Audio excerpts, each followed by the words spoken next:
Kalau nanti akan terjadi hari Jumat pertengahan Ramadan, maka nanti akan begini-begini terjadi.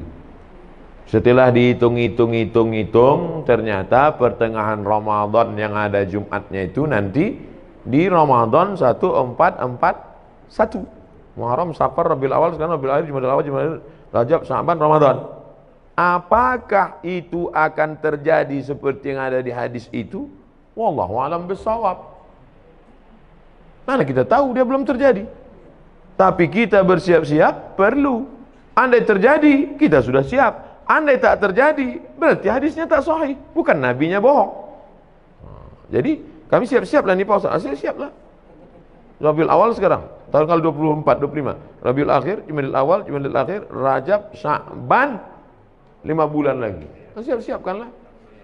Bahwa terjadi, kita sudah siap. Bahwa tak terjadi, berarti hadisnya palsu. Bukan berarti Nabi Muhammad pembohong. Karena kan tak ada bukti real nyata, ada rekaman rupanya Nabi ngomong qala Rasulullah SAW. Oleh sebab itu, jangan nanti ketika tak terjadi, ini hadis ini bohong aja ini. Bukan Nabi berbohong, hadis itu tak sahih. Nah, ini tentang masalah kalau nanti terjadi model prediksi-prediksi yang begitu. Kalau ibu bapak ibu baca nanti atau dengar ceramah yang modelnya prediksi, perkiraan, disampaikan oleh orang nanti akan begini. Nah, kalau sumbernya benar, siap-siap, apa salahnya siap-siap? Tapi andai tidak terjadi pun, kita sudah siap. Jelas? Wallahu a'lam. Kemudian amal doa anak yang soleh. Apakah itu masih anak yang kandung? Atau doa anak yang yatim yang Ibu kalau mendoakan saya, sampai tak doa ibu saya? Sampai, kita tak ada hubungan. Bapak kalau mendoakan saya sampai apa tidak? Sampai, tak ada hubungan. Makna anak soleh itu bukan membatasi hanya doa dia yang sampai. Makna doa anak soleh itu artinya amal Abdul Somad ada 3 yang tetap mengalir. Ceramah Abdul Somad ini amal dia apa tidak ini? Amal. Kalau Abdul Somad ngasih semen, ngasih batu bata, itu amalnya apa tidak? Amal. Anak Abdul Somad itu anaknya itu amalnya apa tidak? Kalau anak itu bukan amal saya tengok aja bini saya, mungkin lahir anak saya itu. Nah, begitu kasarnya, mohon maaf, beri maaf.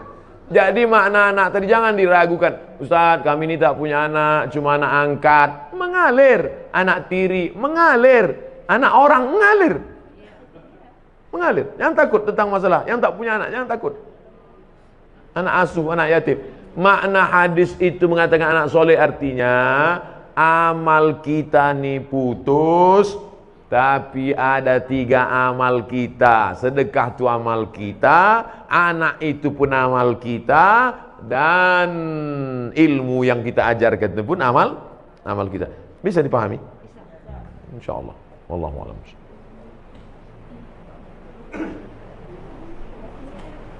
Assalamualaikum warahmatullahi wabarakatuh. Waalaikumsalam. Saya mau menanyakan amalan mana kira-kira yang diterima seorang tua yang punya anak kandung tetapi dia kurang taat beribadahnya, atau dia mengangkat anak bukan anaknya sendiri tetapi anak-anak itu sangat soleh dan sering mendoakan orang tuanya. Jadi amalan mana yang lebih cepat diterima oleh Allah? Itu yang pertama. Dan yang kedua, saya mohon supaya Ustadz dan jemaah yang ada di sini nanti tolong mendoakan untuk kesembuhan ibu saya. Nanti di akhir majelis kita doa semua untuk kesehatan, untuk husnul khatimah, untuk anak-anak kita dijaga dari narkoba. Nanti di akhir majelis. Punya anak kandung, kerjanya minum khamar, sakau, mabuk. Ada anak angkat, orangnya soleh. Kedua-duanya ini berdoa. Mana doanya yang lebih dulu sampai? Illalladzina amanu wa amilus shalihat. Semua manusia ini rugi kecuali orang beriman dan beramal soleh. Yang ditengok bukan anak kandung, anak tiri, anak angkat, tetangga, kawan, jiran, sahabat. Yang ditengok adalah soleh. Makanya Rabbi habli minas soleh. Jangan takut tidak punya anak, tak ada yang mendoakan. Jangan takut bahwa kita tidak punya anak, tapi kita didik anak-anak kita jadi soleh, baik, bagus, memang itu perintah agama. Tapi terlalu khawatir tak punya anak, jangan takut. Oleh sebab itu maka doa sampai, doa kawan sampai. Itu makanya kita suruh dekat-dekat dengan orang-orang soleh, berjamaah, meninggal kita. Saya insya Allah kalau mati jamaah di Surama ini banyak mendoakan. Tak ada pun doa dari tetangga, sahabat, kerabat, doa dari jamaah banyak doakan. Yang penting hablum minan nasnya baik, hablum minallah baik. Maka syarat dikabulkannya doa amanu wa amilus sholihan, beriman dan beramal soleh. Wallahu a'lam.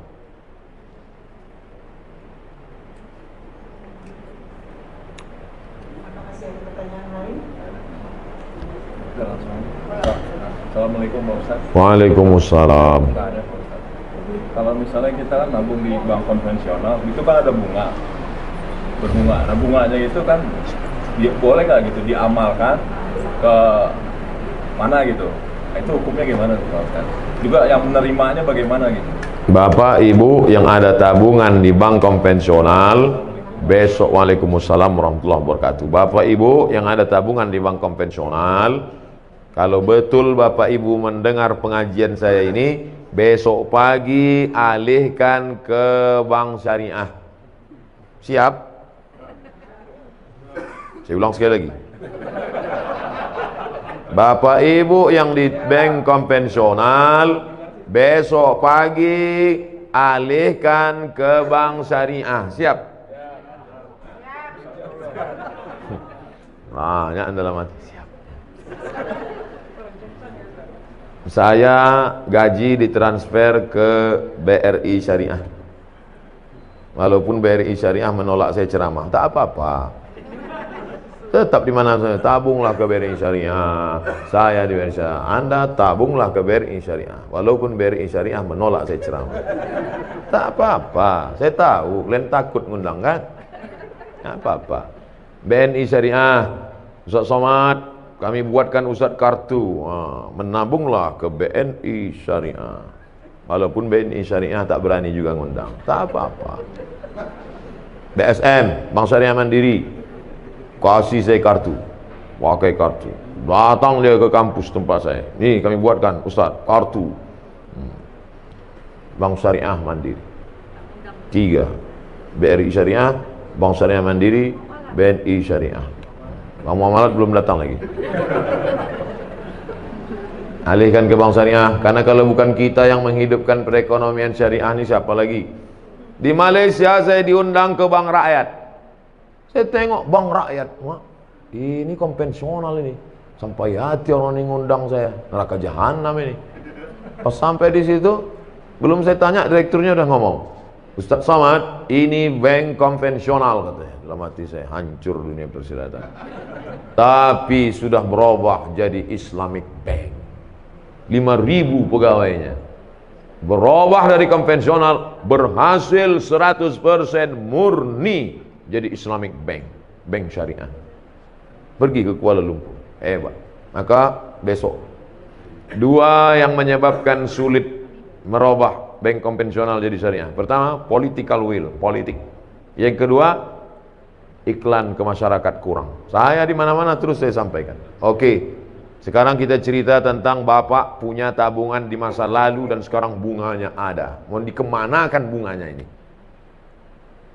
Bolehkah bunga yang punya Bapak 100 juta ini, kita taruhlah 100 juta ini sekarang ada bunganya, bukan tabungannya, bunganya. Kemana bunga ini?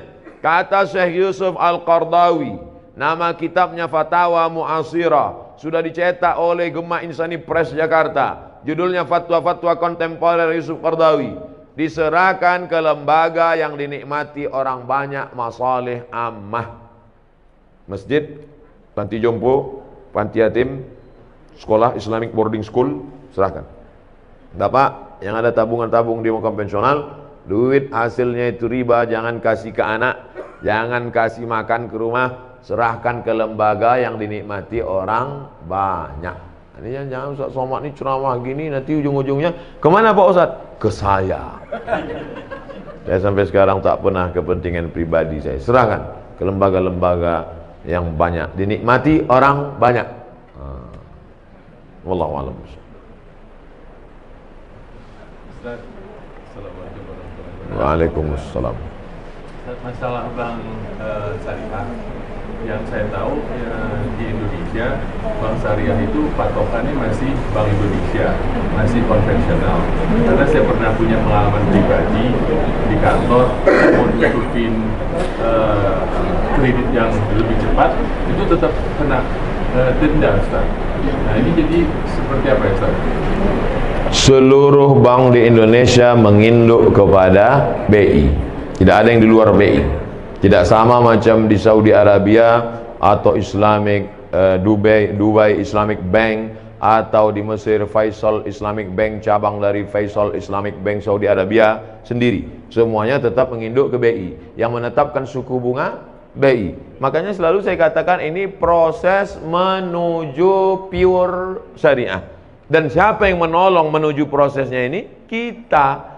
Sekarang pertumbuhan Islamic Bank syariah di Indonesia baru 7%. Yang 93 konvensional. Padahal umat muslim terbesar di dunia Indonesia. Menunjukkan kita Islam ritual oke, Islam haji umroh mantap. Tapi kalau sudah menyebut ekonomi, maka kita support menuju syariah. Bahwa Abdul Somad mati nanti belum juga terwujud, paling tidak kita pernah berkontribusi menuju.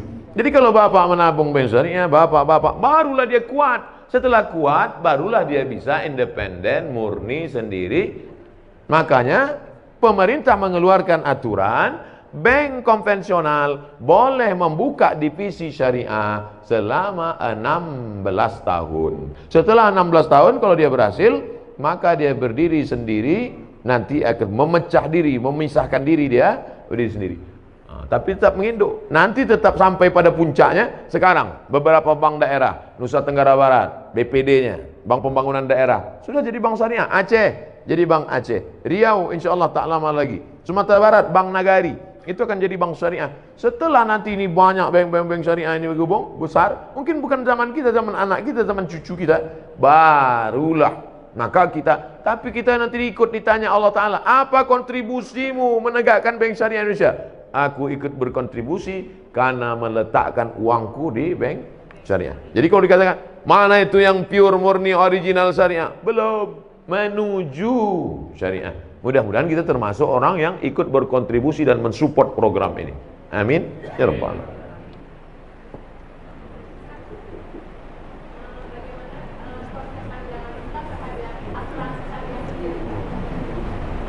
Hukum asuransi ada dua. Yang pertama mengatakan asuransi itu haram. Kenapa asuransi itu haram? Karena di dalamnya ada gharar, gambling, judi. 10 juta, 10 juta, 10 juta, 10 juta, 10 juta, 10 juta. Batuk dapat 100. Tak pernah, flu pun tak pernah. Tak dapat, bertahun-tahun tak dapat. 10 juta, 10 juta, 10 juta, 10 juta kumpul. Nabrak tiang listrik. Langsung dapat. Ini tak pernah, akhirnya marah dia karena udah bertahun-tahun tidak, tabrakannya dapat. Maka karena ada unsur gambling, horror, judi di dalamnya, haram. Kata fatwa yang pertama. Datang fatwa yang kedua, mengatakan boleh. Kenapa boleh? Karena di dalamnya ada unsur ta'awun, wa ta'awanu 'alal birri wat taqwa, wa la ta'awanu 'alal ismi wal 'udwan. Jadi fatwa ulama tentang asuransi ini dua, yang satu mengatakan haram, yang satu mengatakan boleh. Saya sampaikan dua-duanya dalam satu majelis. Kapan muncul masalah? Ketika dalam satu majelis saya sampaikan satu. Nah itulah yang ada video Pak Profesor Dr. Ma'ruf Amin mengharamkan BPJS, tiba-tiba membolehkan. Dua-dua itu fatwa ulama. Cuman bedanya waktu belum jadi wapres disampaikannya satu, setelah disampaikannya dua. Lalu kata orang, wah ini fatwanya kok berubah? Tidak, fatwa itu dua-dua ada. Buka dalam kitab Fatwa Mu'asirah, fatwa-fatwa kontemporer Syekh Ali Jum'ah Mufti Mesir. Tolong jangan upload sepotong-sepotong.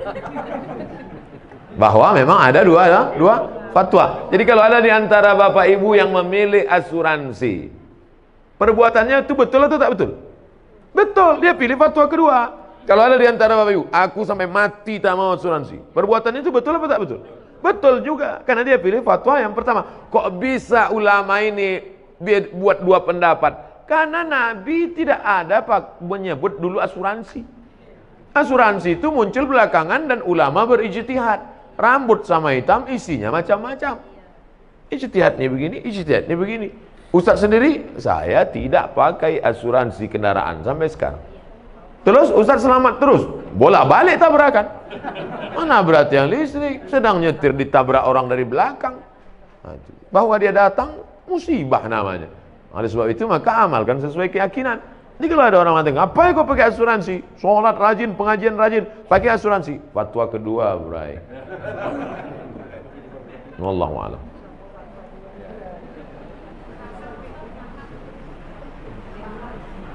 Ya Bu. Sampai sekarang tidak ada keluar dari Majelis Ulama Indonesia yang mengatakan bahwa materi benda yang disuntikkan itu halal, tak ada.